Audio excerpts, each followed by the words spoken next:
la bienvenida y esperamos los comentarios de la doctora Claudia Villegas Delgado.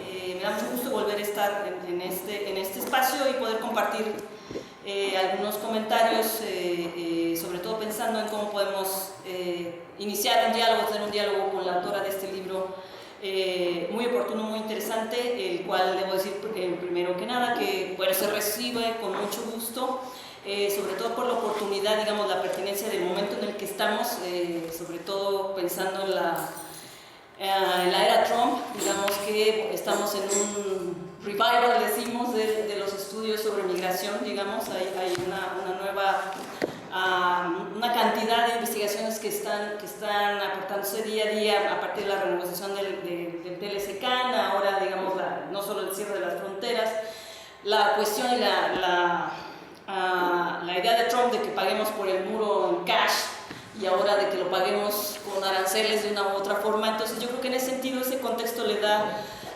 digamos, una bienvenida, digamos, a una necesidad de tener obras como esta, como la que nos presenta Rosa María, sobre todo porque yo creo que si bien hay un auge de los estudios de migración, hay también mucha confusión respecto a lo que nos pueden decir o contribuir este tipo de investigaciones.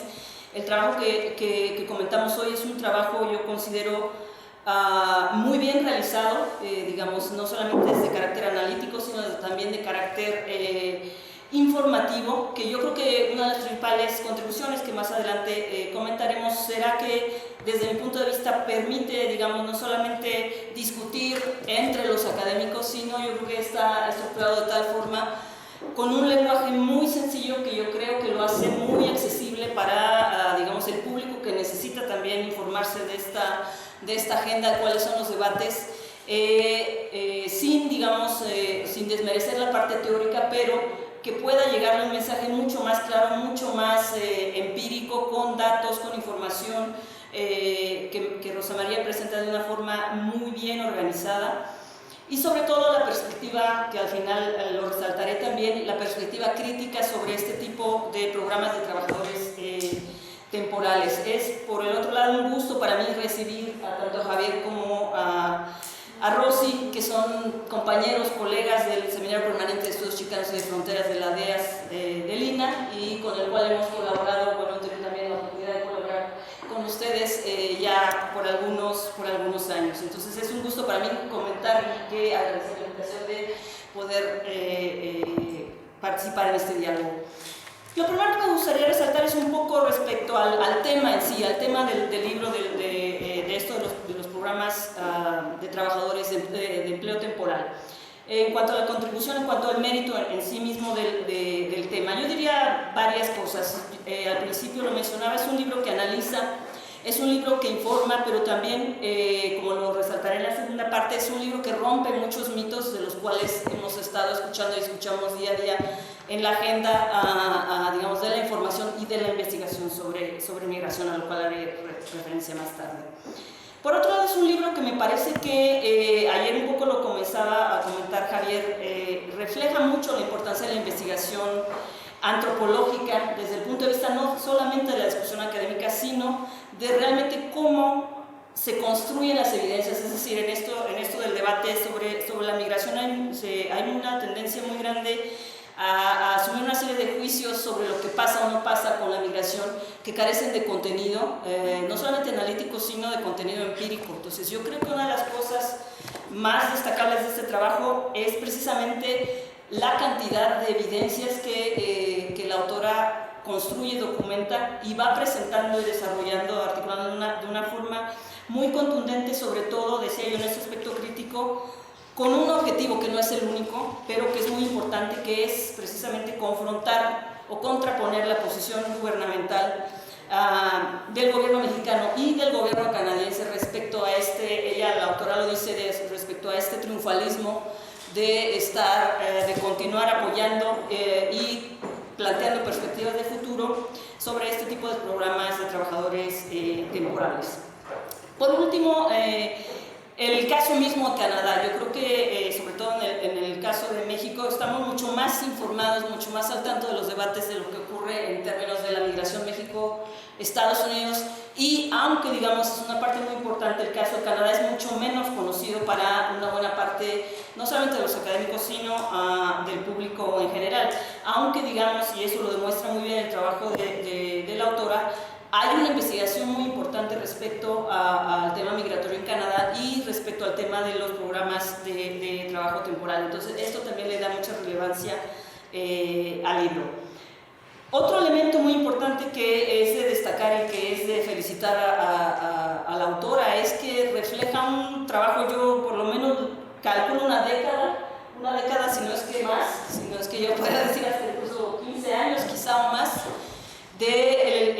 para construir este trabajo. Eso es algo verdaderamente loable, riguroso, le da un nivel de profundidad al trabajo del cual voy a comentar, sobre todo cuando lleguemos a la parte metodológica. Entonces, esto yo creo que también es difícil de lograr, y más en los contextos actuales en que se hace la investigación, en que, sobre todo, por ejemplo, se pueden hacer libros después de un fin de semana en California, se escribe un libro y se dice que eso es una etnografía. Entonces, yo creo que yo los invito de verdad a conocer el detalle, la profundidad del trabajo etnográfico de este libro, al cual referiré en algunos aspectos más adelante. Y finalmente, el último aspecto que me gustaría destacar para hablar del mérito de este libro es, decía yo, la parte metodológica. O sea, es un libro que se construye a partir de un análisis de documentos gubernamentales, a los cuales yo creo que es también difícil tener acceso a algunos de ellos. Entonces, esta parte lo enriquece mucho, pero me interesa mucho más la parte que más, digamos, tiene que ver con el tipo de trabajo que yo realizo, es la utilización de historias de vida. O sea, hay varias historias de vida que construyen una buena parte del trabajo empírico, las cuales son muy interesantes y que también reflejan de nuevo esta profundidad en el trabajo académico. Hay un par de historias de vida a las cuales me haré referencia, que la autora construye a lo largo de 10 años por lo menos de trabajo con los trabajadores migrantes, tanto en México como en Canadá, que lo hace, digamos, otro aspecto interesante de destacar.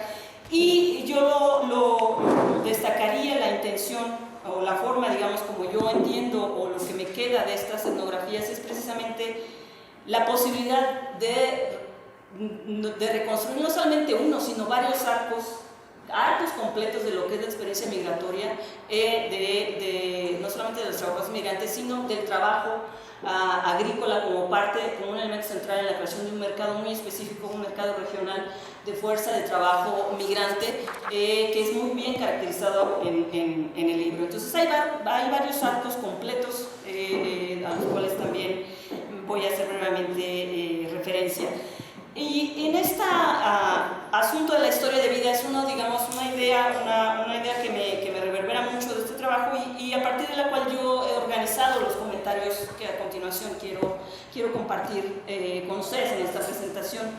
Es decir, en este arco, digamos, en esta historia, que es en sí misma una historia social de la migración, ahí yo planteo un inicio, un desarrollo y un final en el que cierran en el mismo libro.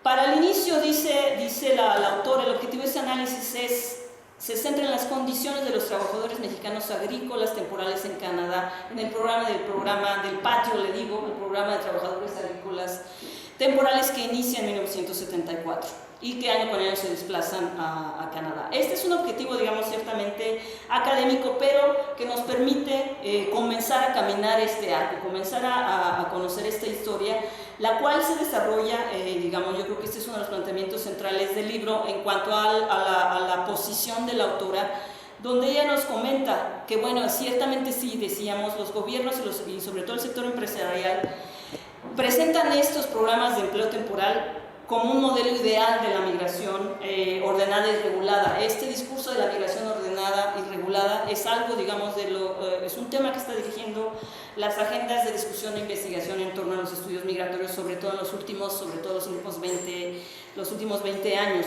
Dice la autora, precisamente por eso, por ser presentado como en este carácter ideal de un modelo, es lo que nos obliga, precisamente, dice Rosa María, a afinar la mirada y a ahondar en las bases que de verdad están sosteniendo este modelo. Y eso es, digamos, lo que se presenta en los diferentes capítulos.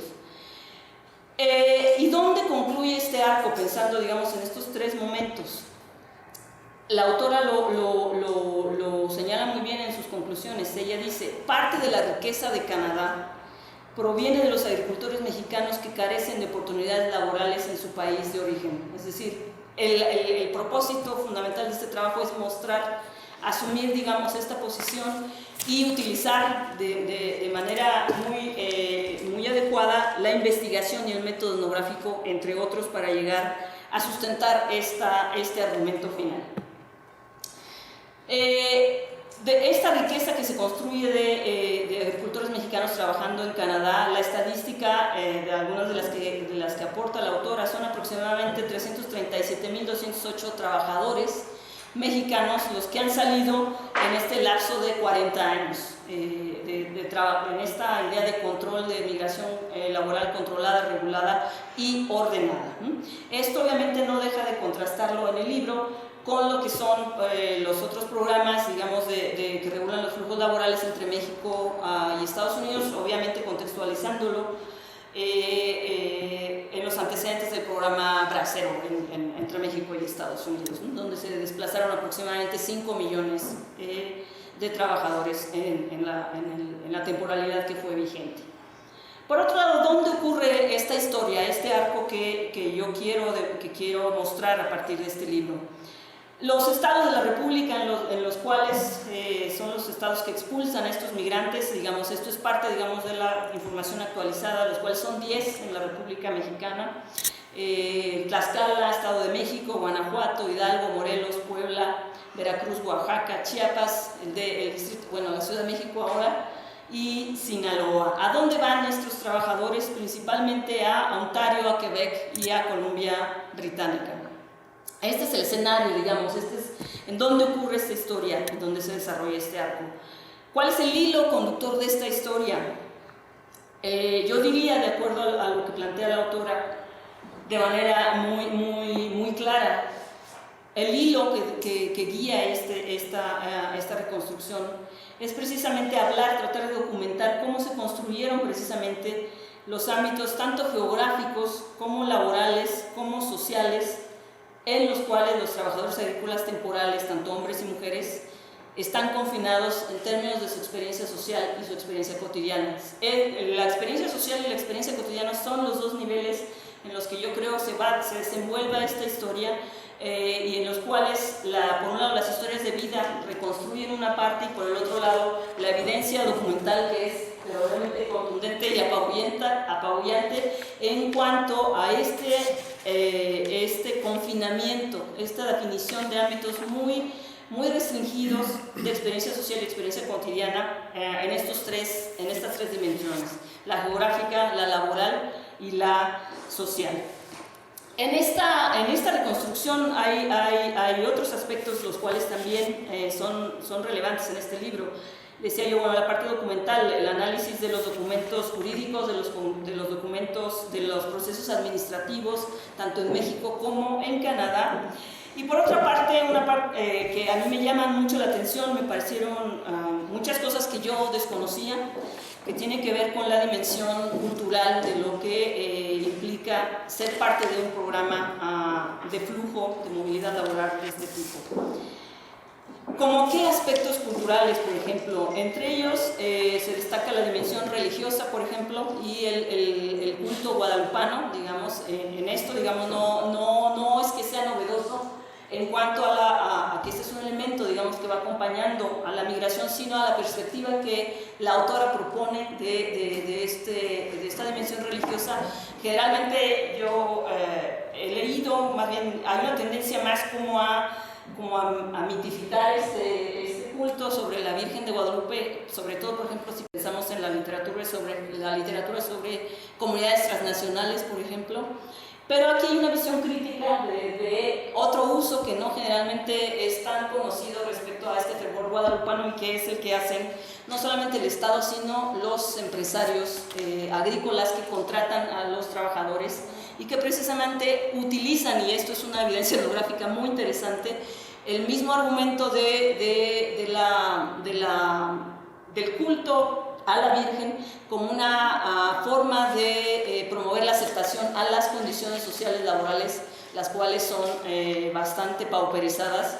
Y las historias de vida nos dan algunas dimensiones de cómo funciona este elemento cultural, digamos, no en favor de las comunidades ni de los trabajadores, sino todo lo contrario. Y esto, digamos, yo creo que va en contra, o más bien cuestiona bastantes de los elementos de la perspectiva transnacional, de los estudios sobre el transnacionalismo.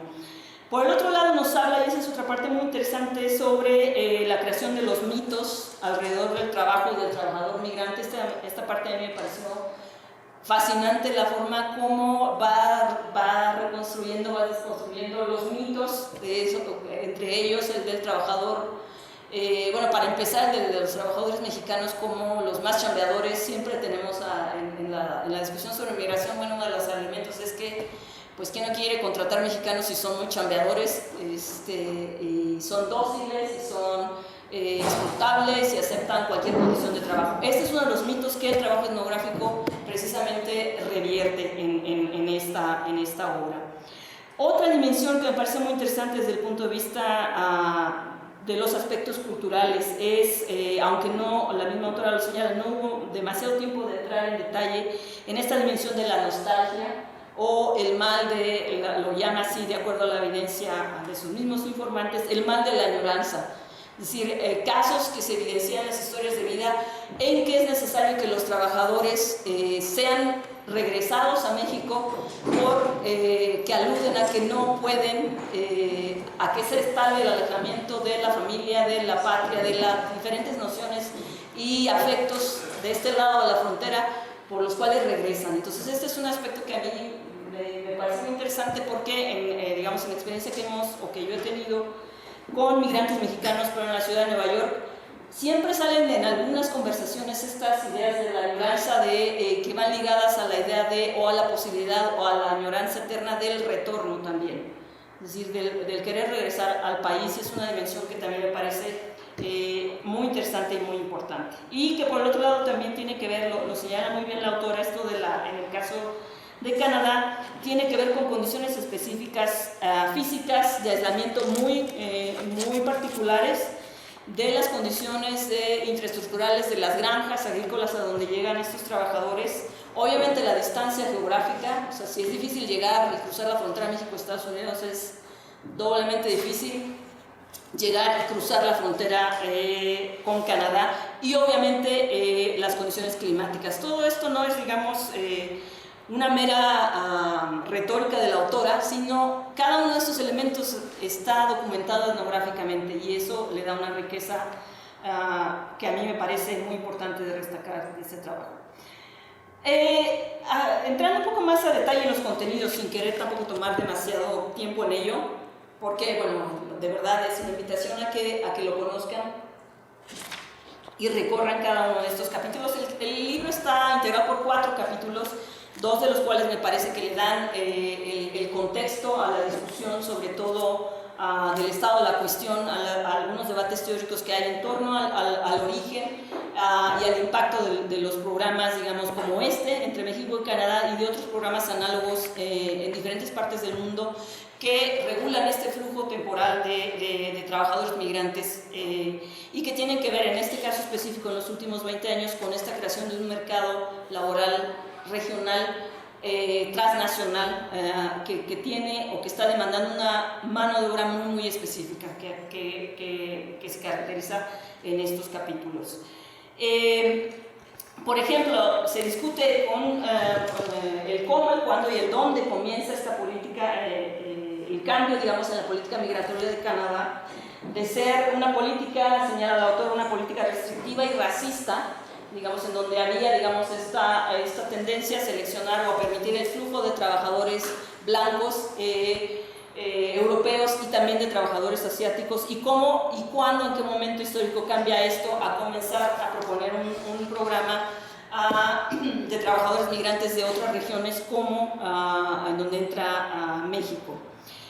Documenta también el contexto, decía yo, administrativo, que da origen a la serie de firmas, de memorandos que le dan antecedente a este programa, y que aquí hay varios detalles muy importantes, a mí me parecen importantes sobre todo para los estudiosos de la migración y a la gente que realmente le interesa entender un poco más, me parece, el problema migratorio desde la perspectiva de la economía política, que me parece muy destacable estos elementos. Por ejemplo, menciona la autora, hay un memorándum de entendimiento entre México y Canadá, se firma en 1974, donde se establece que este es un contrato laboral, es decir, es un acuerdo de empleo temporal de trabajadores agrícolas mexicanos que tiene un carácter de un contrato laboral y que jurídica y económicamente se ubica como un modelo ideal de migración, decía yo, ordenada, regulada y segura.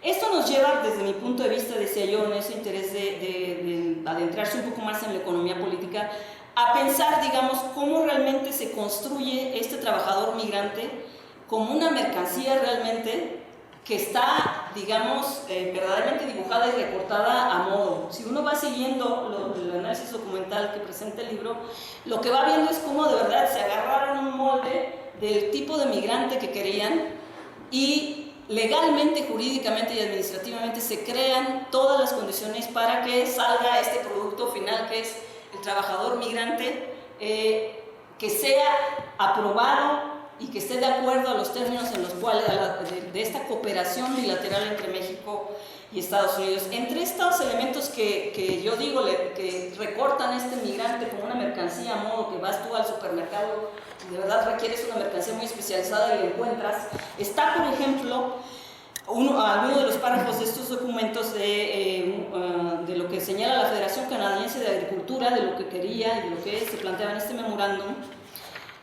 Trabajadores agrícolas temporales se requieren ya sea de gente originaria de cepa campesina en Europa, o trabajadores mexicanos en grupos familiares, y aquí viene una parte muy violenta, debido a su adaptabilidad y experiencia en los labores de campo en producción de cultivos especiales.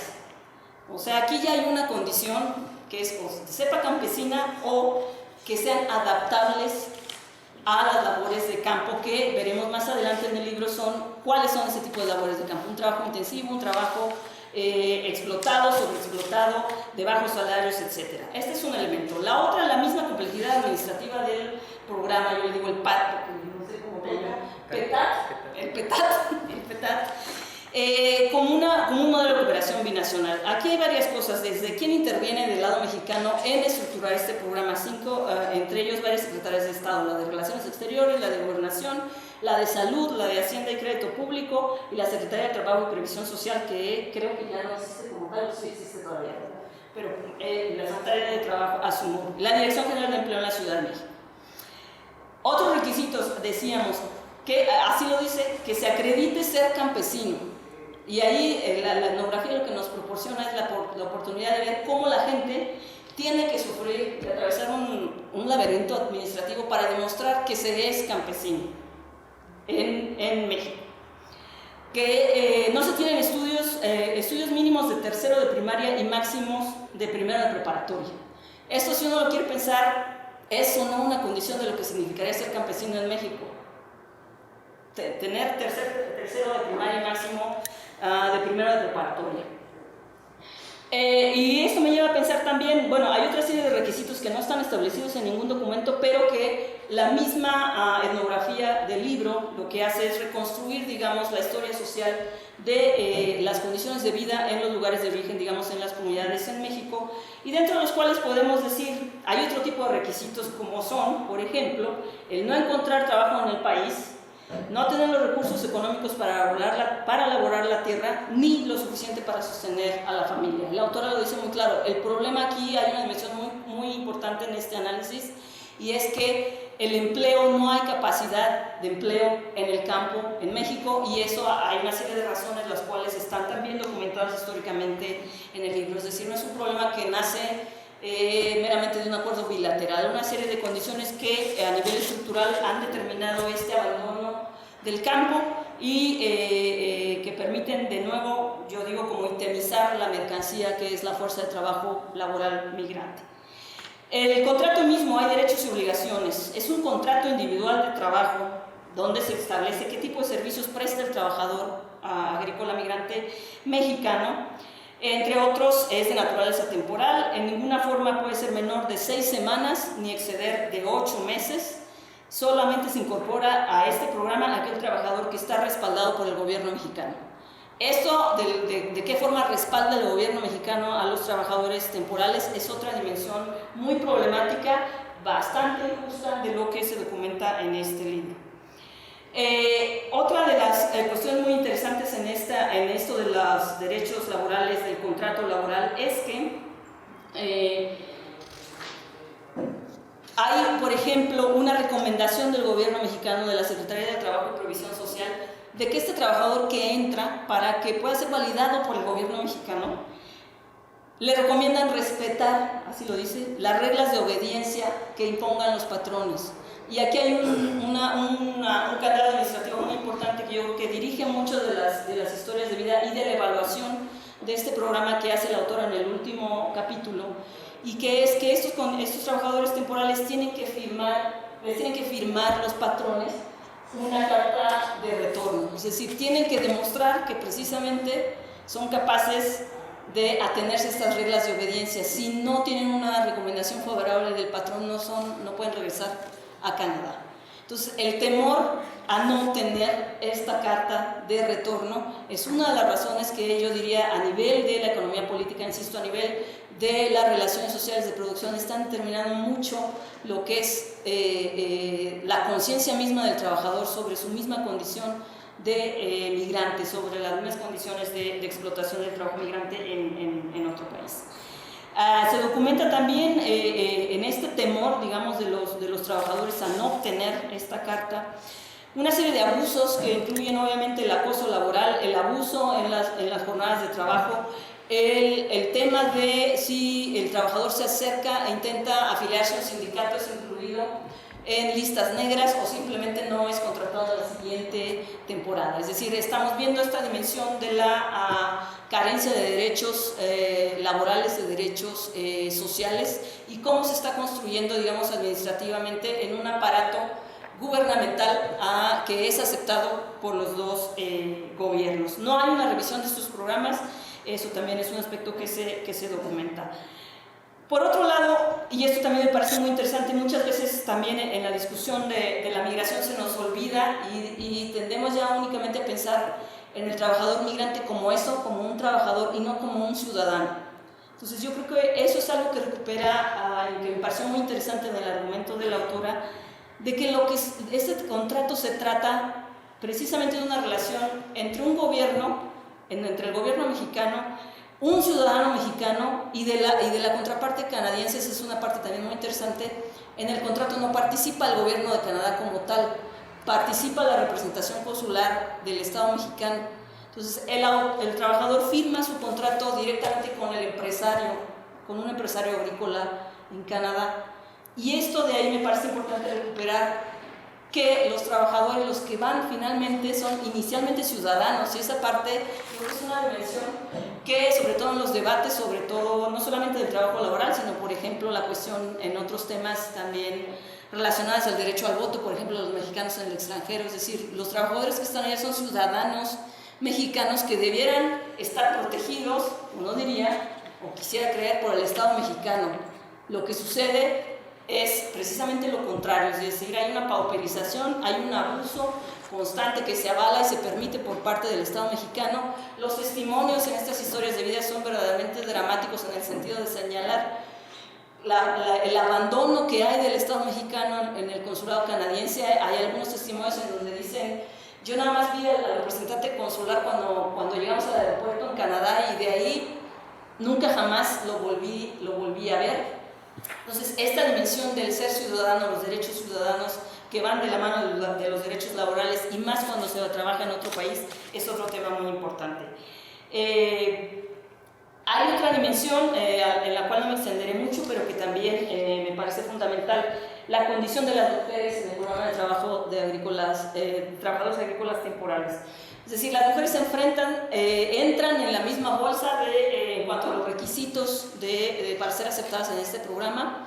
Tienen que pasar, digamos, de manera informal por otra serie de requisitos, por otra serie de dilemas digamos, a nivel social, a nivel moral, a nivel de su misma referencia de lo que es el rol de hombres y mujeres. Hay unas preguntas, yo recuerdo algunas de ellas, de que se hacen las mujeres de cuando tienen que decidir irse a trabajar a Canadá por temporadas, es decir, se preguntan, bueno, ¿qué voy a hacer con mis hijos?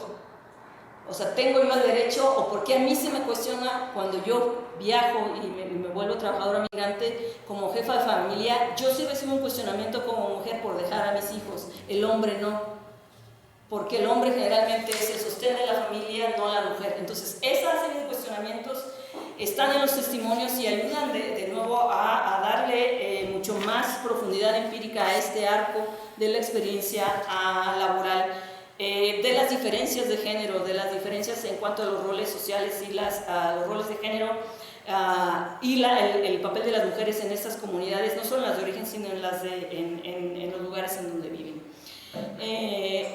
Y aquí voy a otro de los mitos, también relacionado con las mujeres. También eso lo hemos escuchado muchas veces, de que el incremento de la demanda de mujeres se debe a que son más dedicadas, a que son más constantes, que son más responsables, a que son muy cuidadosas en el corte, sobre todo en el trabajo agrícola, en el corte de los vegetales, flores, frutas, etc., al grado de desplazar en algunas actividades agrícolas a los hombres. Lo que se demuestra, lo que la autora proporciona varios casos en los que se rompe este mito, digamos, lo tira por la ventana del vecino, en el sentido de demostrar a partir de la misma experiencia laboral en que no hay tal capacidad, digamos, fisiológica de diferencia de género, sino que el aspecto más importante en ese sentido es la competencia que generan los mismos empresarios entre hombres y mujeres, ¿no? Y que eso hace que incluso las mismas mujeres sean desplazadas de ciertos nichos laborales dentro del trabajo agrícola. Uno de ellos que está muy bien documentado es la cosecha de tabaco.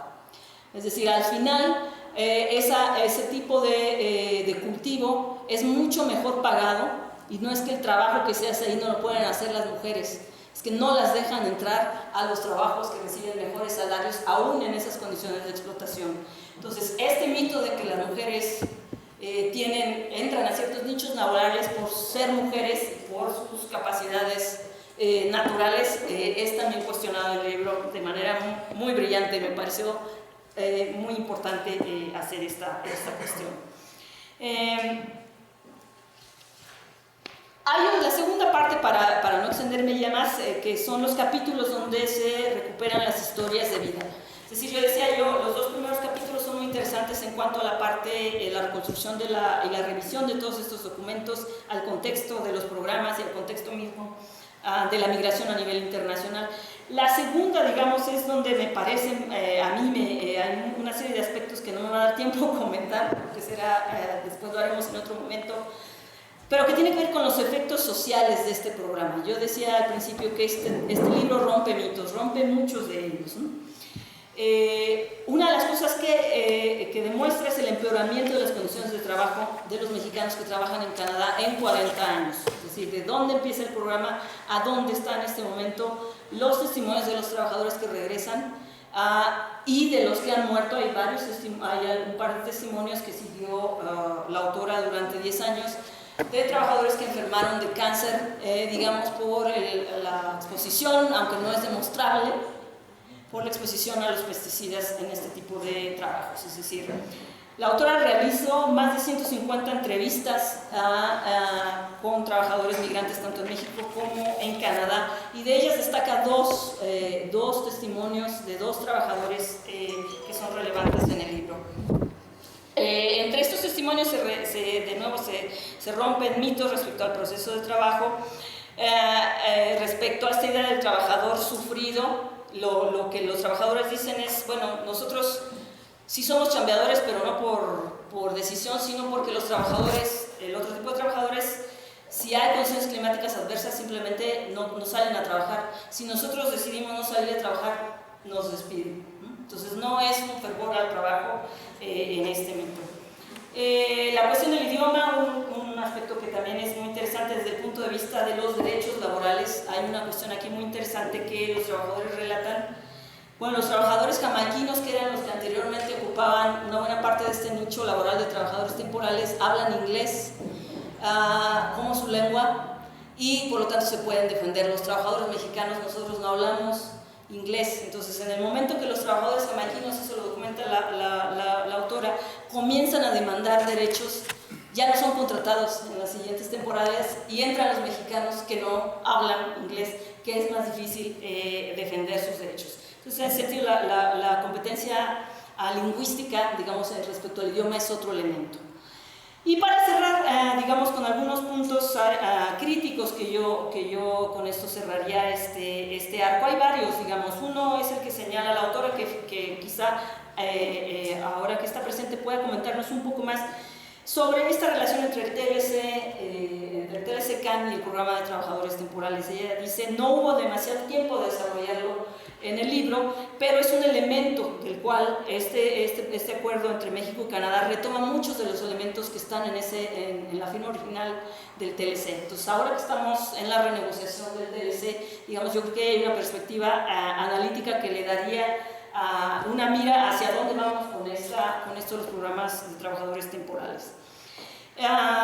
En cuanto a nivel disciplinario, yo creo que aquí le da una continuidad a trabajos que, como la autora lo señala, de autores como Leif Binford, que es mucho más conocido por los trabajos de la migración de trabajadores de Tlaxcala a Estados Unidos. O sea, yo creo que hay una contribución en cuanto a continuar caracterizando este mercado, un mercado laboral segmentado y cautivo de trabajadores migrantes temporales.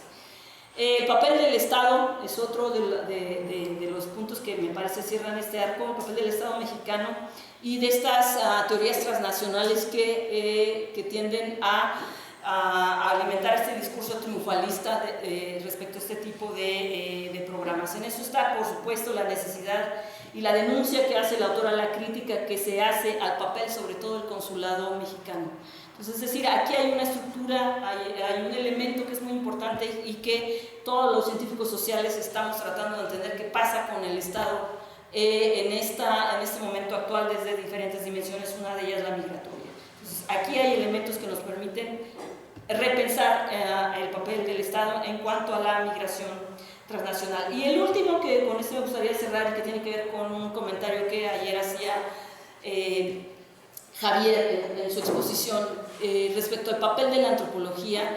Él lo refería de alguna forma como esta antropología militante. Yo creo que algo que demuestra este trabajo es que la antropología sí sirve, digamos, de algo, contribuye con una visión crítica. En todo momento yo creo que a uno de los elementos que la autora resalta siempre es su posición, no solo académica, sino su posición política respecto a este tema. Es decir, uno no se puede quedar en medio y no tener una posición respecto a lo que pasa en el tema migratorio. ¿Cuál de las dos, digamos, de qué lado de la reja estás? Es una cuestión que yo creo que nos tenemos que detener en cuanto a la contribución de las investigaciones, y esta investigación lo deja muy claro. La antropología tiene que ser militante, tiene que apoyar, digamos, en producir conocimiento que sea útil para, decía yo al principio, hacer un debate no solamente académico, sino un debate informado entre el público en general, en la opinión pública, que tenga elementos concretos, que tenga evidencias de dónde demostrar y echar abajo, digamos, el triunfalismo de este tipo de programas temporales. Yo lo dejaría hasta aquí para darle oportunidad a mis discusiones. Comienzo. En 1996 me mandaron a Ontario, cerca del lago Erie. Ahí me dediqué a la pizca de manzana, la cual recolectaba y seleccionaba. La diferencia entre este producto y el tabaco fue que obtenía más salario, pero con más tiempo invertido.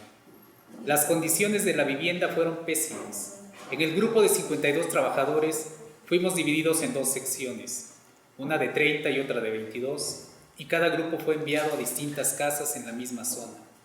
Cada casa se componía de 2 pisos, un baño, 2 regaderas, 2 estufas, sin suficientes utensilios la cocina. En cada dormitorio estaban 4 personas. La verdad, estuve muy amolado, tanto en la chamba como en el lado donde nos tenían. Este testimonio ilustra las condiciones laborales de un jornalero mexicano en el texto titulado 4 décadas del programa de trabajadores agrícolas temporales México-Canadá 1974-2014, escrito por Rosa María Vanegas García. Se trata de uno de varios ejemplos incluidos en este volumen que resume la historia reciente del programa. Los avatares de los trabajadores son retratados con la distancia objetiva del antropólogo que persigue la pista de su investigación. Pero también, como ya lo dijo Claudia, está la perspectiva comprometida de una antropología que intenta desvelar las contradicciones que subyacen en un programa que a estas alturas resulta polémico e inviable. El Programa de Trabajadores Agrícolas Temporales, PETAT, suele ser elogiado tanto por los gobiernos mexicano como canadiense, pero resulta evidente que a 40 años de su firma, los beneficios para los jornaleros han sido nulos. Sobre todo si pensamos que el ser trabajador transnacional podría ser una forma decorosa de obtener un ingreso y un modo de vida que permite un retiro digno. Desde luego que en el papel el programa es atractivo, pero el balance indica que ha sido extremadamente provechoso para los granjeros canadienses. La autora lo constata mediante la observación directa que ha realizado por varios años en diversas localidades de Canadá. No conforme con seguir el rastro de los sujetos de la investigación en ese país, ella continúa investigando en los pueblos de origen de sus informantes, como Tlaxcala o Morelos. De los testimonios se extraen las motivaciones que impulsaron a los trabajadores a alistarse en el programa. El libro puede leerse como una odisea contemporánea que inicia con el interés de los trabajadores por buscar las oportunidades de empleo que el país les niega. Las redes que se construyen para tal efecto son importantes a la hora de emprender el viaje. Luego, la aventura continúa en la Ciudad de México, donde los trabajadores deben realizar los trámites ante la Secretaría de Trabajo y Previsión Social. Más adelante, el plan se concreta en las granjas de Canadá, donde se emplean en la cosecha de diversos productos como el tabaco, frutas, legumbres o vegetales. La investigación es abundante en datos, lo que da al texto su carácter de documento de obligada referencia. En él hay varios temas que resultan sugerentes para los investigadores. Por ejemplo, son evidentes las contradicciones del programa a lo largo de los años. Por un lado, en la forma en que es ejecutado por los gobiernos de México y Canadá, que se traduce en la metódica forma de contratación de los jornaleros. Hay una pulcritud, por decirlo de alguna manera, y un cuidado pormenorizado de los perfiles de quienes aspiran a ser elegidos por el programa. Para retomar un artículo de Gavin Smith, se puede considerar que el PETAT es antes que nada selectivo. En este ejercicio de poder, el tecnos incluye el conocimiento de la cultura, que básicamente implica seleccionar a los trabajadores más aptos, con los perfiles adecuados para el desempeño de sus funciones en las granjas, las que acertadamente califica la autora como lugares de confinamiento.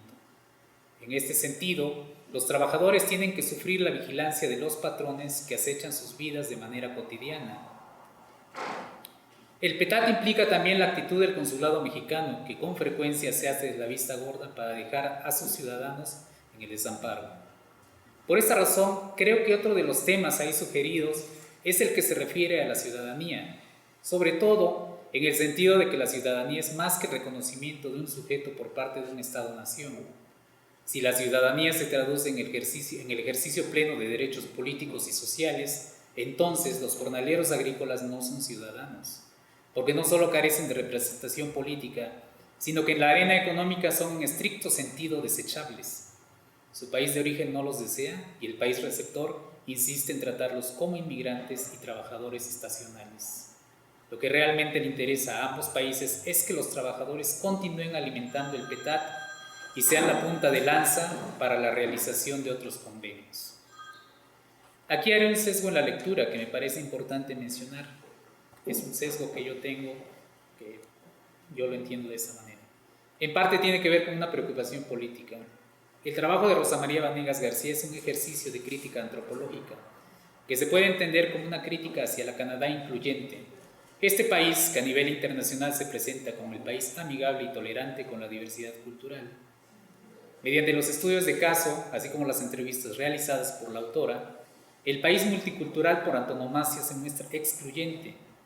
Generalmente, los estudios desde el multiculturalismo se han concentrado en el aspecto educativo y del reconocimiento cultural de las minorías étnicas. Otros, como en el caso de Wilkin Lica, propusieron desde la filosofía la importancia de proponer una ciudadanía multicultural. A la luz del texto de Vanegas, esta utopía parece distante en el tiempo. La autora sostiene que Canadá ha sido un país receptor de migrantes desde la segunda mitad del siglo XIX, pero se enfoca en precisar que ha sido bajo contextos específicos de la expansión de la economía capitalista, como en los años posteriores a la Segunda Guerra Mundial. En este sentido, se refiere al ensanchamiento geográfico por la búsqueda de mano de obra barata y servil. Por eso, hay que tener presente que, en materia de migración, el país de la hoja de Maple ha planeado la captación de poblaciones culturales diversas, pero lo ha hecho de forma sistemática, atendiendo con prioridad a su economía. Sin ser un trabajo estrictamente de economía política y mucho menos teórico, en la argumentación, la agroindustria tiene un peso fundamental, donde se sostiene la importancia de combinar el desarrollo tecnológico con una fuerza de trabajo barata y su intensificación laboral. Esto se traduce en amplios márgenes de ganancia para los empresarios canadienses, de modo que en la generación de plusvalía y en el florecimiento de la agroindustria, el trabajo humano es esencial. La intención de este trabajo, me parece, es presentar un estado de la cuestión del programa en general.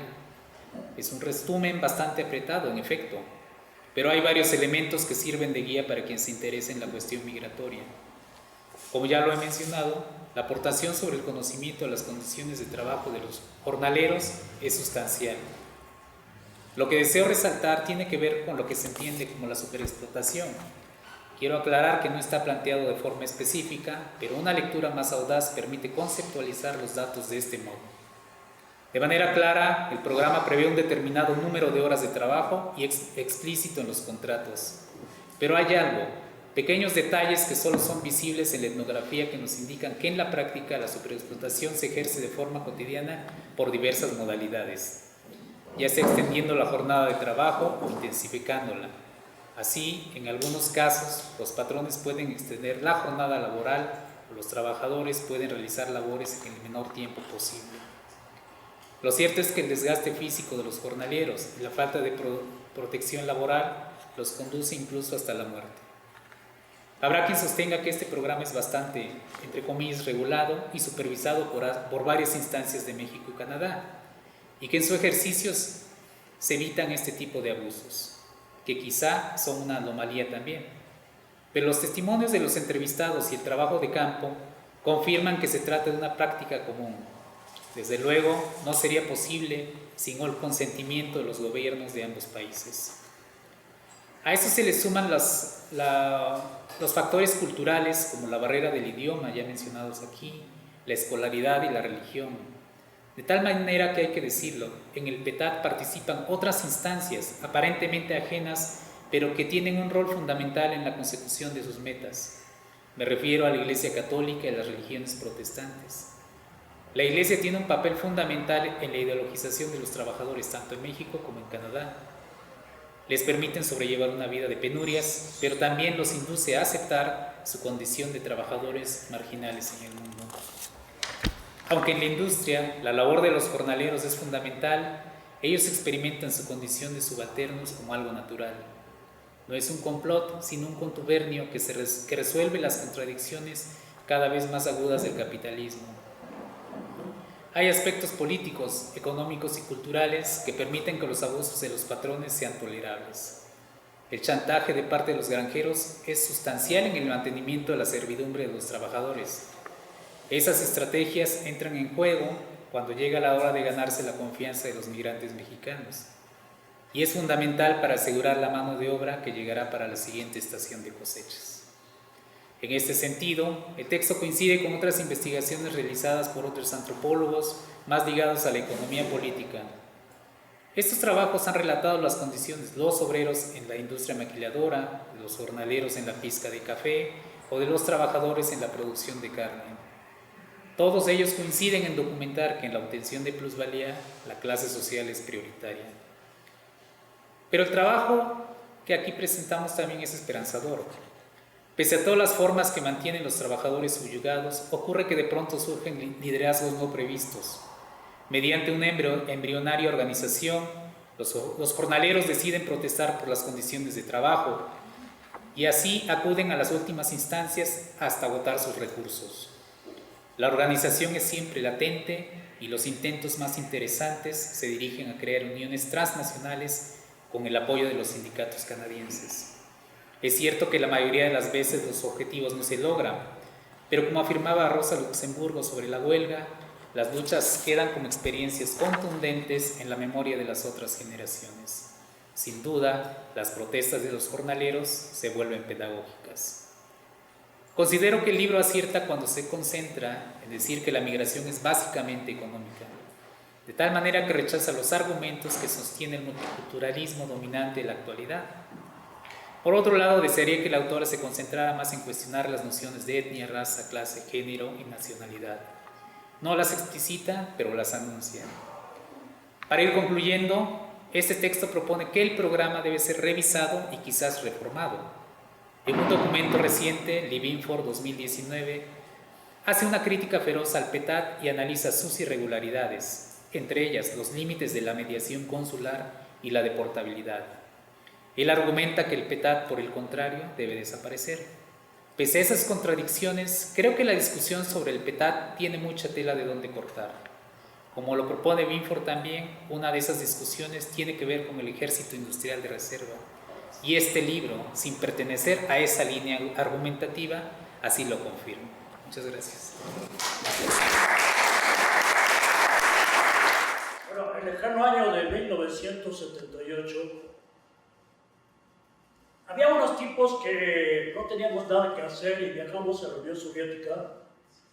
Era el doctor Enrique Semo, el doctor Roger Bartra, el doctor Sergio de la Peña y el licenciado René Avilés Favila.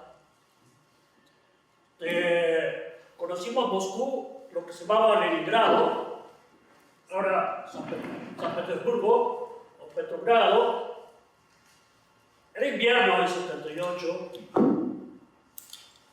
y nos insultaban en las calles, ¿no? Algo nos decían que no entendíamos porque no tenemos la menor idea de lo que es el ruso. Decían, descurasquito, mascaresque, pizza, ¿qué sabe qué? Y yo le preguntaba al intérprete, ¿qué dicen estos imbéciles? Que se pongan la chaica, o sea, sombrero de piel, porque al contrario, se busca congelar. Le dijimos al intérprete, somos mexicanos y el frío nos hace los mandados, o sea, queremos mostrar nuestro machismo mexicano, incluso en tierras tan lejanas, ¿no? Sin embargo, alguna vez me quité un guante y la mano me quedó realmente inmóvil. O sea, no podía mover un solo dedo. Y le dije a Roger Bartra, aquí va a aparecer una burro que digo, sóplame. Y efectivamente me sopló, ¿no? Y pude mover la mano. También en esa ocasión, estábamos en un albergue donde había un gran comedor, ¿no? Y de repente los rusos nos dijeron, escondan los cubiertos. ¿Cómo que escondan los cubiertos? Sí, porque viene una comisión de árabes, ¿no? O sea, los rusos nos advertían del peligro que eran los árabes, que eran algo así como unos rateros, pues, ¿no? Esa era una de tantas costumbres extrañas y notas desconocidas para nosotros.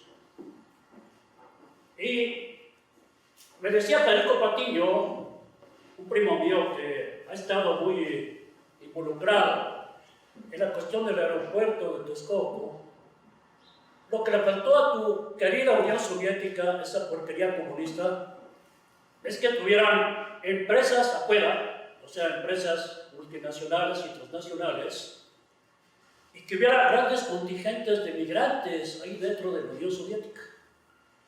El problema precisamente es que, entre otras cosas, no llegaba un solo migrante a la Unión Soviética. La población era muy grande, efectivamente, más de 200 millones, pero gran parte de esa población no era calificada. Eran en gran parte los herederos de los mujiks, de los campesinos, aquellos de los que habla Tolstoy, ¿no? Y otros grandes autores como Dostoyevsky. Y en este sentido, el planteamiento de Lenin acerca del desarrollo del capitalismo en Rusia me parece que es muy exagerado porque el capitalismo había sembrado efectivamente muchos de sus elementos en Moscú y en lo que se llamó Leningrado, pero el resto de lo que era la Rusia zarista realmente avanzaba de una manera extremadamente lenta. Y en el caso particular de la agricultura, la ausencia de trilladoras, revolvedoras, de todo tipo de artefactos mecánicos que hacen más factible la producción, el incremento de la producción agrícola, era algo que realmente no se veía. Y desde luego muchos de los trabajadores realmente no eran calificados. Y recordaban mucho al antiguo Mujik, a pesar de que había habido pues una diseminación de tractores y otras cosas en la vieja Unión Soviética. Y claro, aquí estoy hablando tanto de un asunto propiamente económico como uno de carácter cultural. Una cosa es que los mismos soviéticos no podían salir de la Unión Soviética.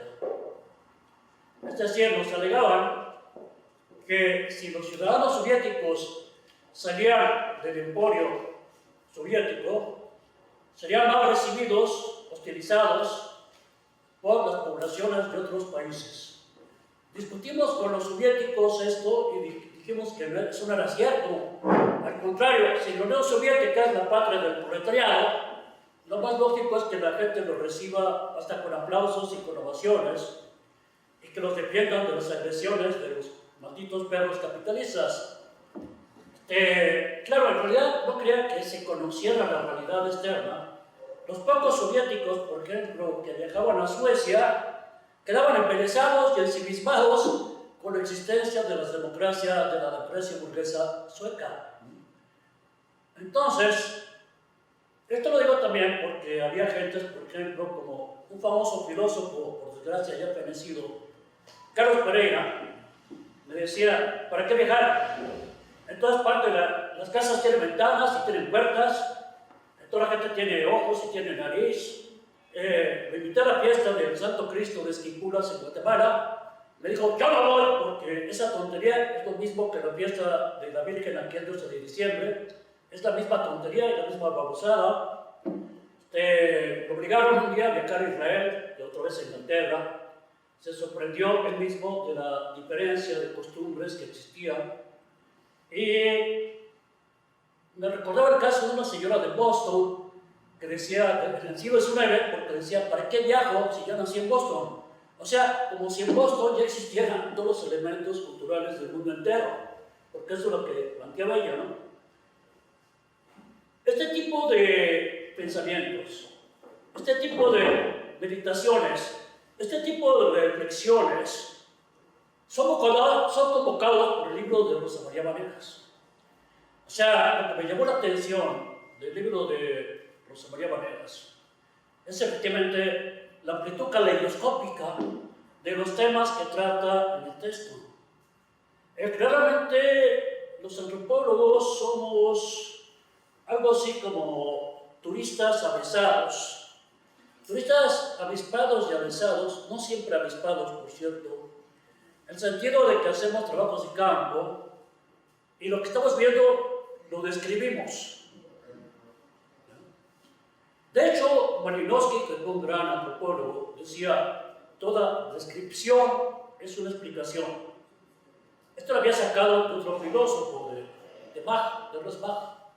Ahora, obviamente, cuando se describe una situación, efectivamente se jerarquizan los elementos de esa situación. O sea, en los trabajos de campo nos damos cuenta de que nadie describe una situación de la misma manera. Es la misma situación objetiva, digamos, cómo lavan la ropa las muchachas mazaguas en lagunas del Estado de México, y la manera como los alumnos describen eso marca muchas diferencias, incluso a veces de carácter antitético. O sea, no vemos las cosas igual, de la misma manera, mucho menos idéntica. Claro, alguien plantea, ¿eso quiere decir que no existe la objetividad de la ciencia?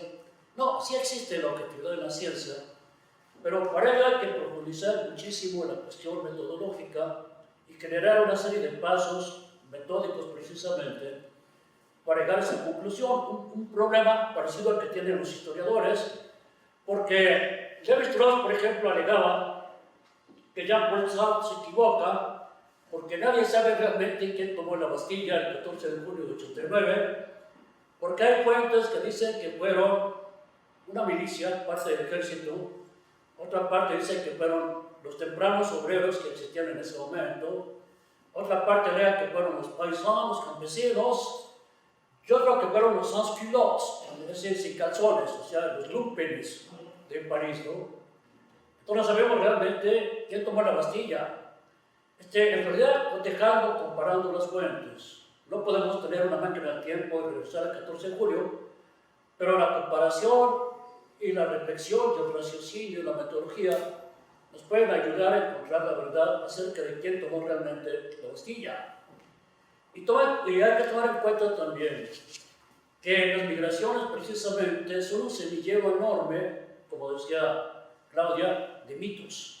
Esos mitos vienen tanto del interior mismo de los acervos migratorios, como de la gente que ve las migraciones desde fuera.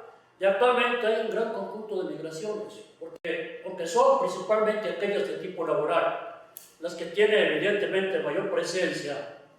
Hay migraciones ambientales que cada vez son más incrementadas, migraciones académicas, efectivamente, migraciones incluso de niños que no siempre van por encontrar mejores salarios o sueldos, sino por encontrar mejores expectativas de vida. El año, no me acuerdo qué año, pero hace unos 10 años, yo fui con tu gran amiga Rocío Hernández a Matamoros y a otros lugares.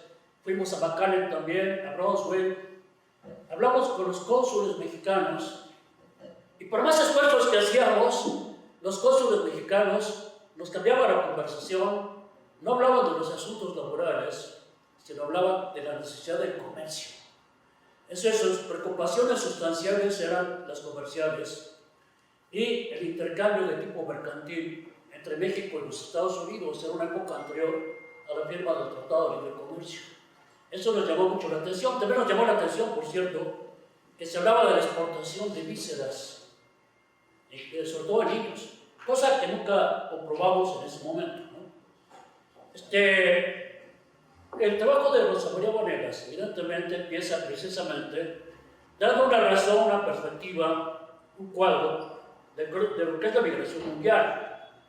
Como la mayor parte de los trabajos que se hacen por parte de los antropólogos, sociales, economistas y psicólogos son cuadros de descripción.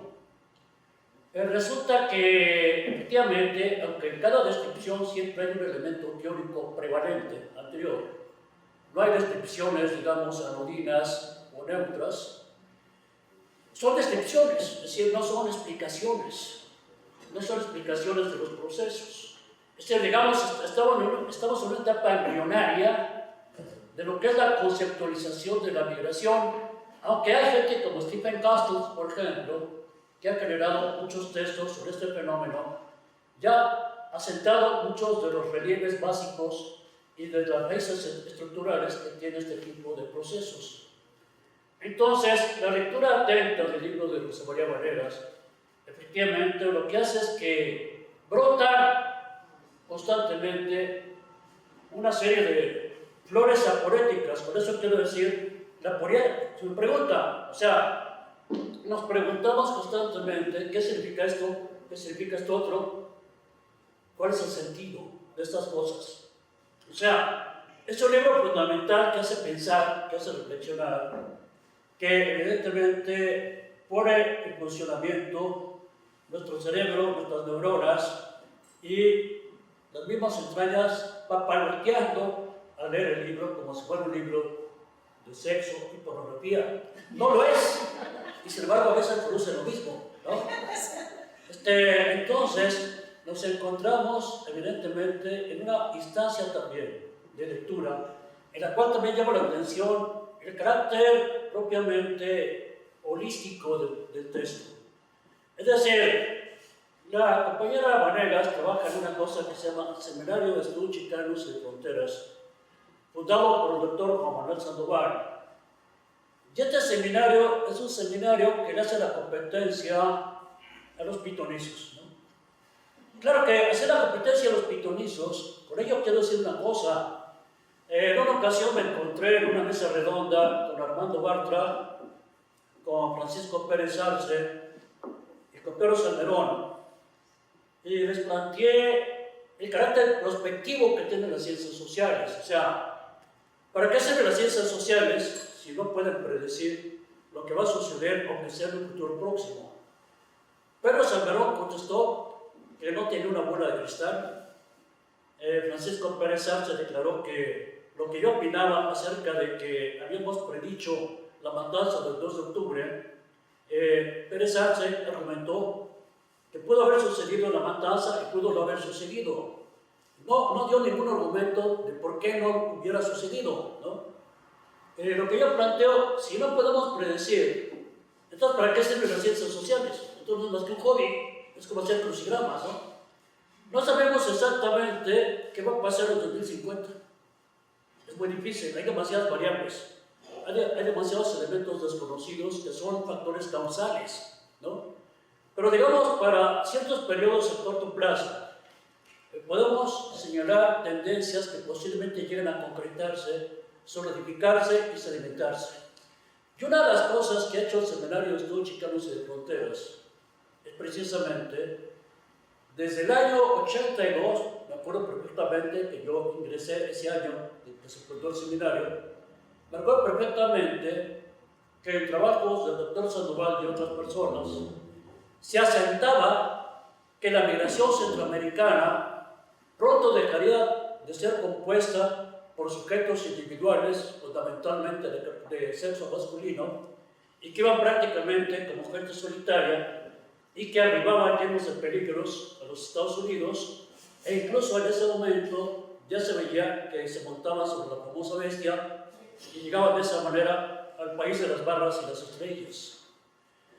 Eso ya se asentaba en el 82, ya es más, el Colegio de México en un texto del 85, lo plantea también en esa época sísmica, también lo plantea el Colegio de México, o sea, que los migrantes van a reunirse en caravanas para tener más protección incluso, y además por el hecho mismo de que la fuga, la diáspora, la huida de Centroamérica ya no es individual, porque salir de ese infierno, salir de ese averno, salir de esa inmundicia, de esa porquería, evidentemente implica la necesidad de huir en masa, de huir colectivamente, ¿no?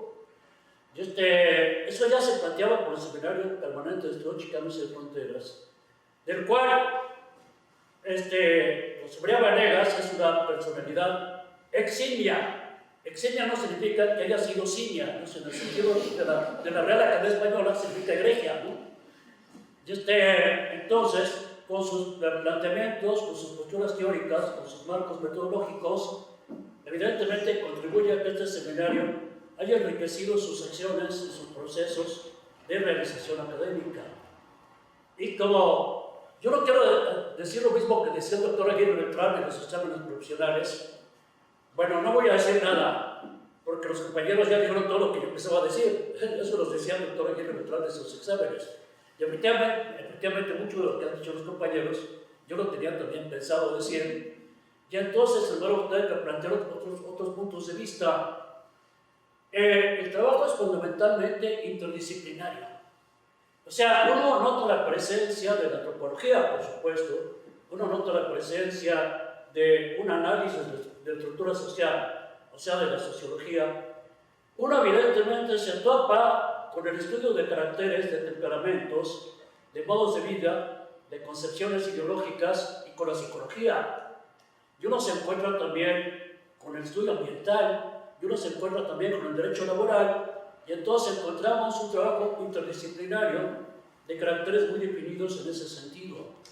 Es muy claro que en pleno siglo XXI, a inicios de este siglo, tan teratológico y a veces terapéutico, y a veces pasmoso, y a veces patológico, nos encontramos con que evidentemente trabajos de esta envergadura, de esta magnitud, de esta especie de aconcagua teórico, ya no es posible cooperar entre los académicos de una manera simplemente como suma de académicos. Se necesita un trabajo interdisciplinario en el cual, evidentemente, la conjugación de los saberes de los investigadores sea efectivamente una simbiosis de lo más productiva posible y que dé lugar a un trabajo como el de Rosa María Vanegas, porque entendiendo que la autora efectivamente posee mucha inteligencia, mucha capacidad, también su trabajo es el producto colectivo de una serie de encuentros, de una serie pues, de relaciones sociales y académicas dentro del Seminario Permanente de Estudios Chicanos, que por cierto pertenece a una dependencia del Instituto Nacional de Antropología e Historia, que es una auténtica pandilla de haraganes, o sea, la mayoría de la gente que trabaja en esta dependencia son unos holgazanes, y ya hay unos cuantos tipos que trabajan muy arduamente, como la propia compañera Vanegas, y no como la bola de aviadores de que está rodeada, y eso implica un problema grave, porque también tiene que superar una serie de obstáculos, tiene que superar el maremoto del aislamiento, tiene que superar el tsunami de la soledad, porque aunque esté en el Seminario de Estudios Chicanos, le falta pues una serie de relaciones, sobre todo con aquellas personas que están especializados en el mismo tipo de procesos que ella estudia. Aunque tienes, por ejemplo, relaciones con los compañeros de la Facultad de Economía, como la Esquina Patricia y otros cuantos que no voy a mencionar su nombre porque sería largo. Entonces, ese es el problema que nos encontramos también en esa dependencia pandilla de haraganes, ¿no? Y entonces, el libro, evidentemente, también muestra una característica fundamental, sustancial, que es el hecho de cómo 150 entrevistas muestran una serie de cosmovisiones, de puntos de vista, de realizaciones o falta de realizaciones personales de los trabajadores, ¿no? O sea, los sentimientos, las inquietudes, las reflexiones, las patologías, los prejuicios, los atismos de grandeza que puedan tener los trabajadores. Todo esto está reflejado. Toda esta variedad inmensa, porque cada persona es un mundo, y por eso la muerte de cada persona es una desgracia para toda la humanidad.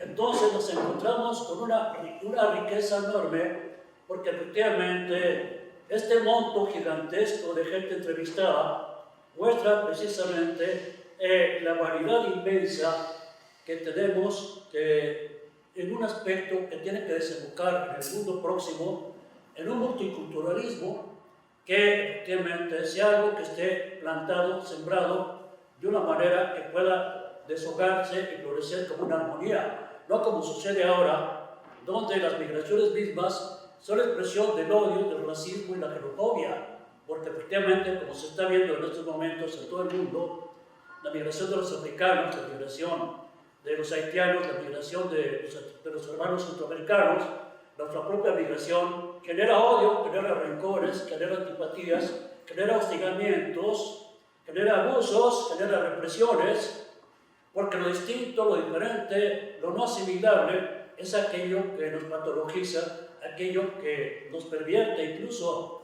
Y si podemos citar varios casos, hay una compañera que se llama Amaranta, una colega, una antropóloga, ella se fue a Tamaulipas, a Ciudad Victoria, a Tampico y otros lados, y en Tamaulipas hace unos cuantos años, 10 o 15, llegaron una bola de coreanos, y claro, para los campesinos tamaulipecos ello resultó lo más esotérico e increíble posible. Entonces le decían a Amaranta a los campesinos: pues señorita, nos hemos reunido, hemos hecho asambleas generales, y ¿sabe qué, señorita? Llegaron esos señores tan raros que son los coreanos. Hicieron tiendas, pusieron comercios, tienen hasta economía esa que llaman informal, ¿no? ¿Y sabe qué? Discutimos horas y horas, señorita. Y llegamos a una conclusión que es totalmente valedera. Esos coreanos son marcianos. Vienen del planeta Marte. Y lo hemos comprobado. Y Amaranta preguntaba: ¿cómo lo han comprobado? Encontramos unos fierros ahí por Santinés. Santinés es, por cierto, un pueblo donde se adora la Santa Muerte, no es que disfrazada de Santinés, ¿no? Encontramos unos fierros. Los primeros fierros eran de una troca, así lo que los norteños llaman, pues cambiaban, pues, ¿no? el cochismo troca, ¿no? Y dijeron que era un platillo volado, seguramente ven mucho a Maussan, ¿no? Tipo esa de la televisión, ¿no? Entonces, la conclusión auténtica, valedera, que no puede ser refutada, de que los coreanos son marcianos, ¿no? Y claro, la manito les preguntaba, bueno, ¿y ser marciano es bueno o es malo? No sabemos, hijita. Pero, pues no tiene las costumbres que mata Dios. ¿Y cuáles son las costumbres que mata Dios? Pues las nuestras. Las nuestras. Decía este imbécil llamado Luis González de Alba, que fue dirigente del 68, después fue un traidor, ¿no? Decía, los tojolabales, los hijos tojolabales, son gente estúpida y de escaso cerebro.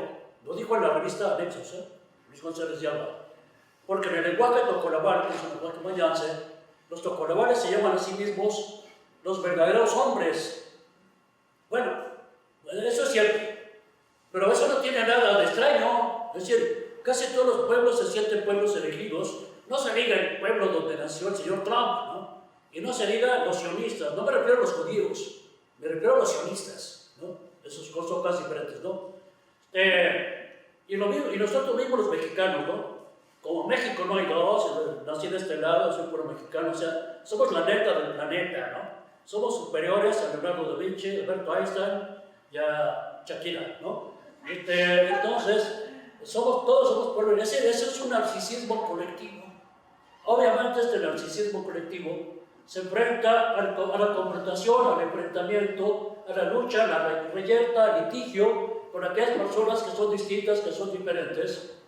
Y entonces, aquí pareciera que el futuro próximo está asignado por una serie de guerras interétnicas, por una serie de reyertas nacionales, porque los catalanes quieren dejar a los españoles, los corsos quieren dejar a Francia, los escoceses quieren dejar a Inglaterra, y suceden ferozes luchas interétnicas e internacionales, como las que sucedieron en la antigua Yugoslavia, que por cierto, todo eso fue provocado. Aquí no tenemos tiempo para hablar de lo que pasó en Yugoslavia. Fue totalmente provocado por el gobierno de la Alemania Occidental y por un gobierno comandado por un tal Wojtyła, alias Juan Pablo II. Entonces, aquí nos encontramos también con que la peste y la chusma, ¿no? De repente llega con sus ceremonias, sus fiestas absurdas, sus jolgorios ridículos. Por ejemplo, el 5 de mayo. Se celebra en Estados Unidos mucho más que aquí, ¿no? Porque es el signo de una gran batalla antiimperialista, porque representa exactamente las demandas de los compatriotas chicanos y mexicanos, porque efectivamente representa la lucha contra la injusticia de los Trump y del Ku Klux Klan y de la Young Birch Society, ¿no? Eso es el 5 de mayo, y por supuesto hubo muchos intentos de que esta fiesta del 5 de mayo fuera incluso ahogada en sus orígenes, que fuera reprimida. Hubo momentos en los años 20 y 30 que la gente que celebraba el 5 de mayo era reprimida a garrotazos y con gases lacrimógenos, y entre los que reprimían estaban dos famosos generales, Eisenhower y MacArthur, que después fueron famosísimos en la Segunda Guerra Mundial, ¿no? Pero ya en la época del esposo de una señora, ¿cómo se llama? Hillary, ¿no? Hilaria, ¿sí? En la época del esposo de Hillary, cuyo nombre no me acuerdo bien, amante de una becaria, ¿no? Este señor, el esposo de Hilaria, decide que el 5 de mayo sea una fiesta nacional norteamericana. O sea, que también la pueden gozar los anglosajones, ¿no? Un poco como los conciertos de Salinas, ¿no? Los conciertos de Salinas, al principio íbamos los mexicanos y los anglosajones decían qué repugnante, qué asco, ¿no? Y después se llenaban también, los anglosajones también llenaban los salones donde esta excelente cantante le brindaba sus actuaciones antes de ser asesinada por una perra maldita, ¿no? Entonces, aquí en estas cuestiones, el libro de Rosa María tiene este espesor, esta resiedumbre de lo interdisciplinario. Y efectivamente también muestra estas tendencias que Castel había señalado correctamente. O sea, se trata de crear en pleno siglo XXI un proletariado del siglo XIX. O sea, el trabajador debe ser joven, que no requiere atención médica, no tiene sindicatos, ni siquiera tiene experiencias gremiales, o sea, ni siquiera pertenece a clubes deportivos, ni siquiera a un club de Toby. O sea, la cosa es que no promueva interacciones colectivas, porque el mínimo de estas interacciones puede dar lugar a una lista negra, como señala Claudia. Entonces, efectivamente, se trata de un trabajador que desde el principio es víctima de la represión. Desde la letra de los contratos, ahí está instalada la represión, en los contratos que hablaban los compañeros, ¿no? Ahí está ya señalada la forma represiva en que van a laborar, ¿no? Y claro, aquí se trata también, evidentemente, de pagar un salario miserable, aunque muchas veces mayor que el que se da en México, ¿no? Y señalar al mismo tiempo, tú no eres nadie, tú no puedes protestar, tú debes conformarte, tú no debes impugnar, esto es lo que vas a recibir y debes callarte, porque como dijo un virrey de la Nueva España, el Marqués de Prat, los mexicanos nacieron para callar y obedecer. Eso dijo ese virrey, y algunos se lo creyeron, y los señores del PRI han tratado de imponerlo en toda la vida, ¿no? Pero no se callan, y no se organizan, se organizan. Entonces, eso lo muestra también el libro de Rosa María Venegas. Y señala también cómo las mujeres empiezan a ser protagónicas en estos procesos, como ya señalaba Claudia, y eso está incorporado también en este texto. Y entonces resulta también de una enseñanza acerca de la combatividad de los mecanismos de lucha, de los senderos de la impugnación, de la forma de hacer de la protesta algo contestatario, pero también organizado, para no quedar simplemente en algo que la atmósfera absorbe y lo hace difuminar. Mágico. Esto es como las películas que no, pero me acuerdo, hay una película de la sombra con Bela Lugosi que nunca ponía fin. No, seguían los episodios y seguían, y Blas Gordon también, Blas Gordon. Bueno, es que aquí le pusieron fin. Es que en otros casos, de repente es una chava la que pone cuánto falta y pone 5 minutos, y yo digo, no te aguanto ni 2. Muchas gracias. Bueno, gracias al maestro Javier Guerrero por su reseña. En pocos minutos nos resumió la historia del mundo, muy interesante, por cierto. Ahora le toca el turno a la profesora investigadora Rosa María Vanegas García. Ella es titular C del Sistema Permanente de Estudios Chicanos y de Fronteras, de la Dirección de Etnología y Antropología Social DEAS, del Instituto Nacional de Antropología e Historia. Ella ha estudiado diversos aspectos del PETAT, es una experta durante más de 20 años, tanto en México como en Canadá. Tiene la palabra para comentar algo. Y agradezco, Rodolfo, a la escuela, a la universidad y por supuesto ahorita a los comentaristas. Pero también agradezco en lo particular que es directamente a donde yo voy, es a los trabajadores. A los trabajadores que gracias a ellos tengo este trabajo que pude desarrollar y que además me permitieron no únicamente verlos trabajar directamente en las granjas en Canadá, sino que también me abrieron sus casas, me abrieron sus hogares, conocí a sus familiares, conviví con ellos en varias formas con los trabajadores y con sus familias. En fin, mis agradecimientos no acabarían totalmente en estos momentos porque también pues, están mis compañeros del seminario permanente. Está una doctora especial que también impulsó sobre que yo fuera directamente a Canadá, que es la doctora María Teresa Gutiérrez Aces, y en fin, yo creo que me faltarían nombres y nombres y nombres darle agradecimiento, pero principalmente los trabajadores. Y digo lo siguiente, voy a repetir algunas cosas que ya mencionaron mis compañeros, mis colegas, y digo lo siguiente. Las etapas de las migraciones son la representación desigual de los sistemas capitalistas en un mundo globalizado. En consecuencia, la migración no dejará de crecer en el siglo XXI y se convertirá en uno de los factores más importantes del cambio en la geografía mundial. Además, Los migrantes son la parte más importante de la reserva laboral internacional del sistema capitalista. Los desplazados de México, Centroamérica y el Caribe se han convertido en parte esencial del mercado laboral en América del Norte y de la reserva laboral internacional de los capitales de Estados Unidos y Canadá. Por sus bajas remuneraciones, lo que constituye una ventaja competitiva y comparativa regional frente a otros agrupamientos geoeconómicos en la disputa por los mercados mundiales. Al acentuarse la internacionalización de la fuerza de trabajo, las poblaciones se ven obligadas a buscar empleos fuera de sus fronteras con el objeto de mejorar sus condiciones de vida. Las etapas de las migraciones son la representación diversa de los sistemas capitalistas en un mundo globalizado y neoliberal. En consecuencia, en los últimos años el desempleo va en aumento de manera constante en el mundo, lo que representa un síntoma de estancamiento económico. La migración, por lo tanto, no solo afecta a migrantes desplazados, sino también a las naciones emisoras y receptoras en su conjunto.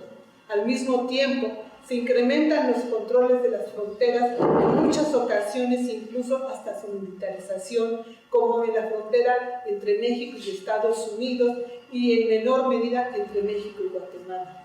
Los países receptores de migrantes como Canadá, Estados Unidos, Australia y varios en Europa impulsan a través de convenios oficiales la condición temporal de los trabajadores extranjeros. Si estos aceptan esa condición, entonces tendrán el derecho y la posibilidad de participar en el mercado laboral capitalista.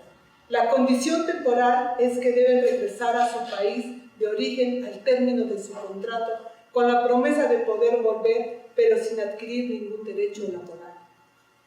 En la fase actual del capitalismo transnacional, el proceso de acumulación flexible, específicamente en Estados Unidos y Canadá, ha requerido la creación de un mercado laboral regional dócil, donde los flujos migratorios estén controlados y regulados de acuerdo con las necesidades de dichas acumulaciones.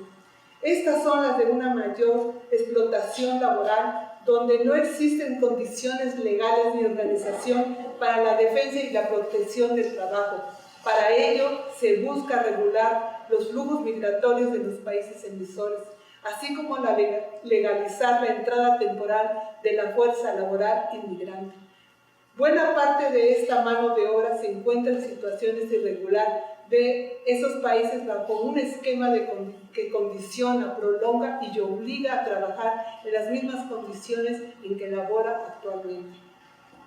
A mediados del siglo XX, Canadá planteó la necesidad de crear programas para trabajadores extranjeros temporales en la agroindustria y pronto obtuvo resultados favorables para su economía interna. Hasta hoy, conforme la experiencia lograda durante este siglo, el gobierno de Canadá ha extendido su red de programas temporales a otros sectores de su producción económica, como el área de turismo, la construcción y otras, aplicando diferentes requisitos de acuerdo con la especialidad. Los principios y condiciones registrados en los programas temporales de los sectores de servicio y comercio ofrecen garantía a los empresarios, dando que son quienes deciden el tipo de perfil y el número de trabajadores necesarios para las distintas actividades laborales. Como se verá en el caso de México, los países de origen aceptan las condiciones y se convierten en meros gestores y reclutadores de la fuerza de trabajo que alimentará la producción agrícola canadiense. El objetivo de esta investigación se centra en las condiciones de los trabajadores mexicanos agrícolas temporales, quien desde varias décadas y en el marco del convenio de amistad, comprensión y cooperación, los gobiernos de México y Canadá firmaron memorando de entendimiento en los años 70. En este se incluye el Acuerdo para Empleo de Trabajo de Trabajadores Agrícolas Mexicanos en Canadá. Como un contrato laboral, bajo esta conformalidad jurídica y económica, tanto los trabajadores mexicanos como los empresarios canadienses se comprometen a cumplir y respetar derechos y obligaciones. Desde el inicio, el programa de trabajadores agrícolas temporales La movilidad de trabajadores mexicanos hacia Canadá ha sido continua y creciente. Las estadísticas del programa reflejan de forma clara un incremento constante. De 1974 a la fecha, se desplazan los mexicanos año tras año desde México para laborar en el sector agrícola canadiense, considerando además la incorporación de la fuerza laboral femenina, que fue en 1989, es después de 30 años de que se inició. No deja lugar a dudas que el PETAD ha jugado un papel importante en la configuración del mercado laboral regional. El programa es un modelo de cooperación binacional, asegura, controla y mantiene un flujo migratorio temporal de campesinos hacia provincias canadienses.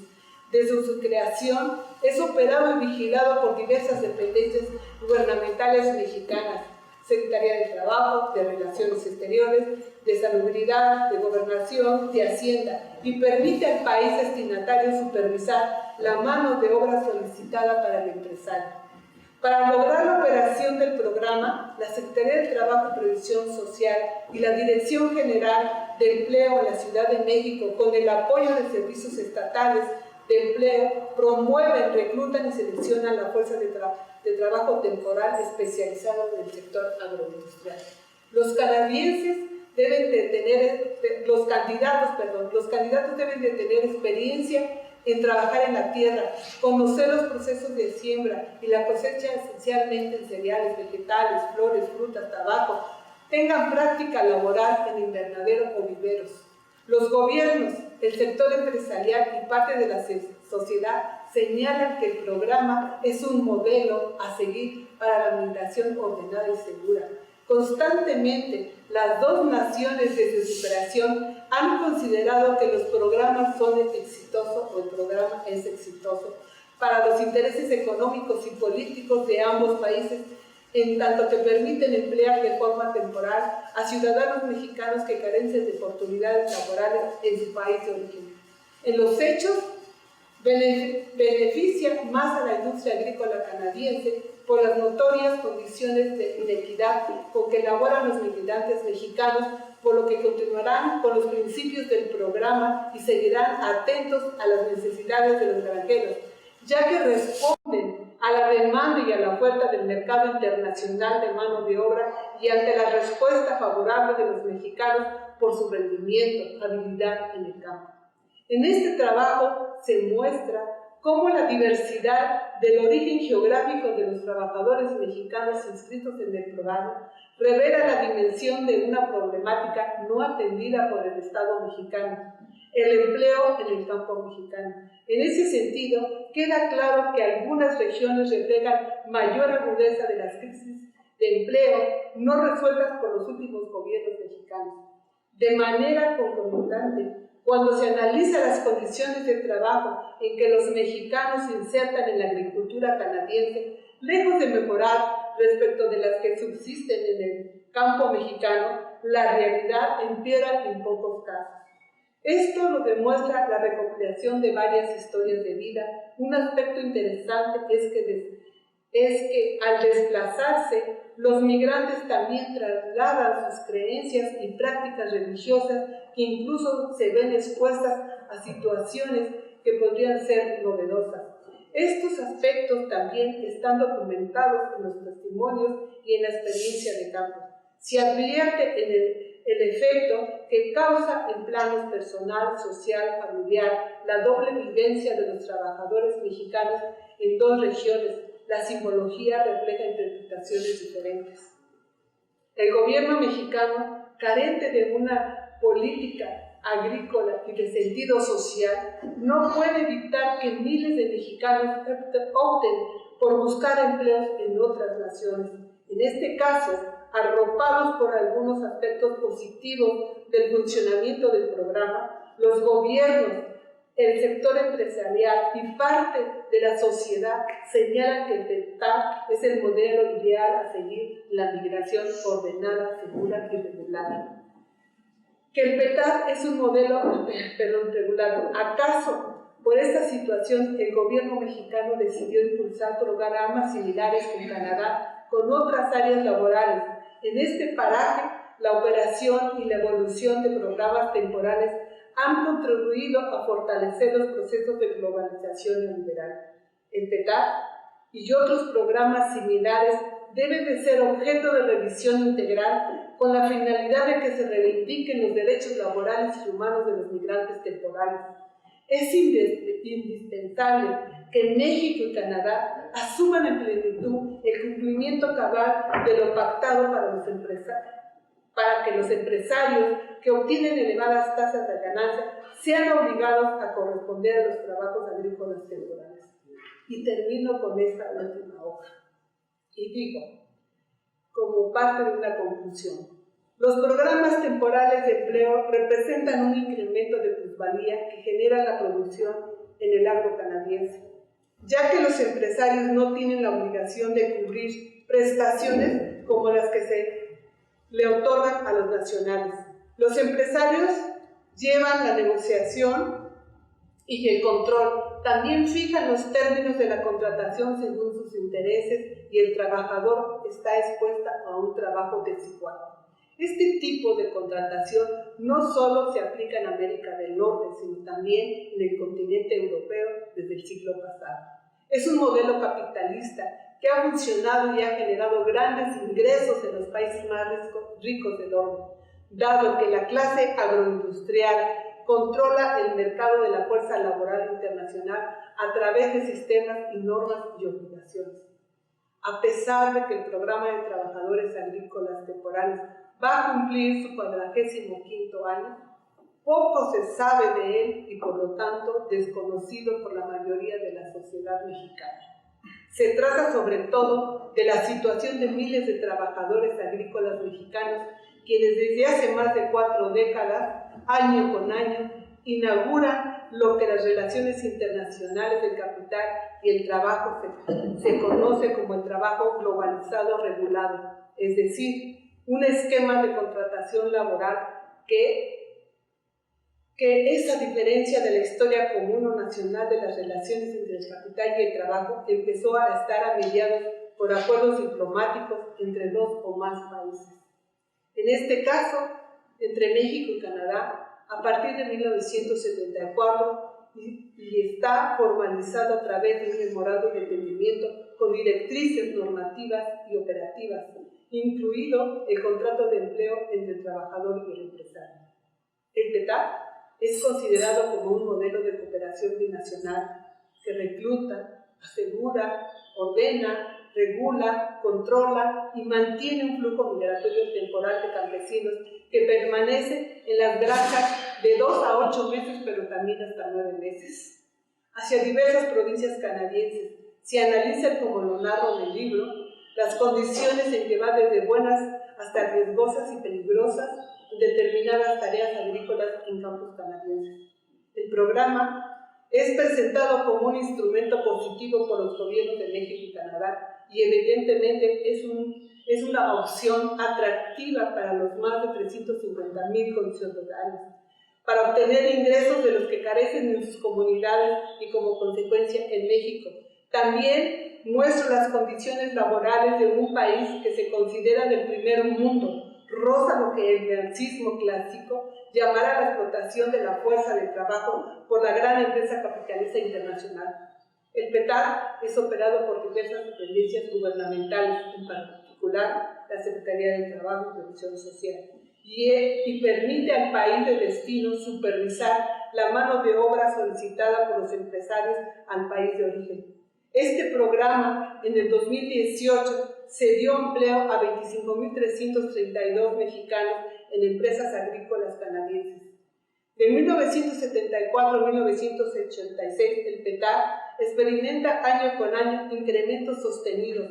Desde 1998 se despuntó hacia arriba en cuanto al número de mexicanos inscritos en las 32 entidades mexicanas de origen. También se muestra la cantidad de plusvalor que tienen todos los granjeros canadienses en el mercado laboral internacional en comparación de los ingresos con que finaliza la estancia de nuestros connacionales. Los niveles de injusticia salarial dentro de este esquema transnacional, binacional, modelo no dejan de ser brutales. Las entrevistas que he tenido y sigo teniendo con hombres y mujeres en el programa me han permitido convivir con ellos en tertulias y fiestas, pero también en situaciones críticas como muertes con enfermedad, como cáncer, y además narro acerca de la falta de la supervisión y abusos que tienen lugar en determinadas granjas. El programa, como lo he especificado, es un aliento para miles de paisanos, como parte de una máquina capitalista transnacional. Y lo ideal es que la cuarta transformación propicie justicia y equidad salarial a favor de los campesinos y otros hermanos mexicanos en situaciones paupérrimas económicamente dentro de sus espacios y sean respetados todos los ámbitos de su vida. Gracias. Con estos comentarios damos por concluida esta presentación.